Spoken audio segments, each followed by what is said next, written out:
Hello guys! Welcome back to my channel. Kung hindi ka pa nakasubscribe sa channel ko, please panoorin mo yung video na to at isubscribe. And click mo din yung notification bell all para updated ka sa aking mga bagong upload. So, umpisa na natin.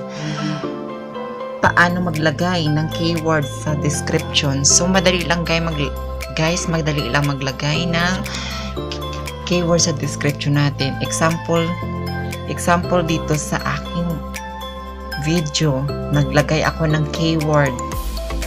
Maraming keyword na nilagay ko guys. Ayan guys. Nakita nyo naman guys, napakaraming keyword na yan. So, kung ano man ma-search nila dyan, lalabas yung video natin. So, kailangan marami yung keyword na ilagay natin.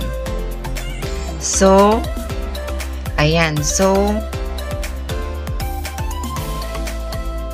ang una nyong gawin guys is punta kayo sa Chrome. Tandaan nyo guys, yung ita-type mo sa taas guys is keywordtool.io. Tandaan, ulitin ko, keywordtool.io. Tandaan nyo yan. Example ha. Micropills.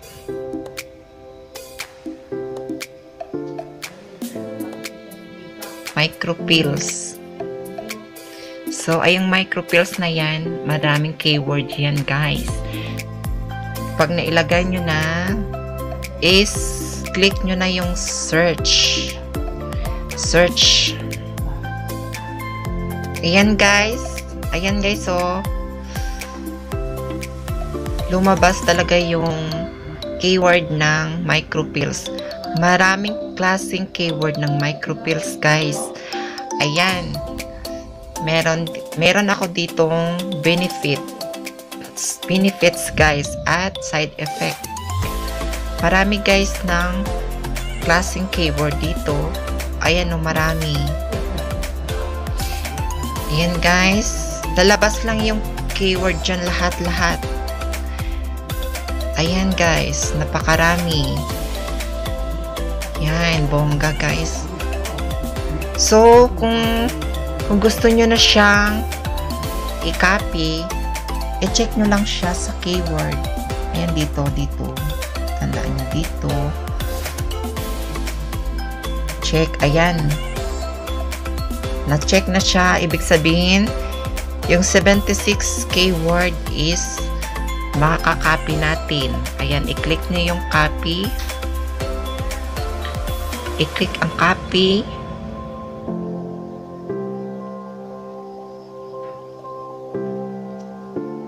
Then, ayun, na-copy na natin. Then, pagkatapos dito, na-copy na natin, punta tayo sa YT Studio. Ayan, i-click yung YT Studio.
natin para marami ang ating views. So, okay na yan guys, nakatulong na din ako sa inyo. I-subscribe nyo na lang yung channel ko at click the notification bell all.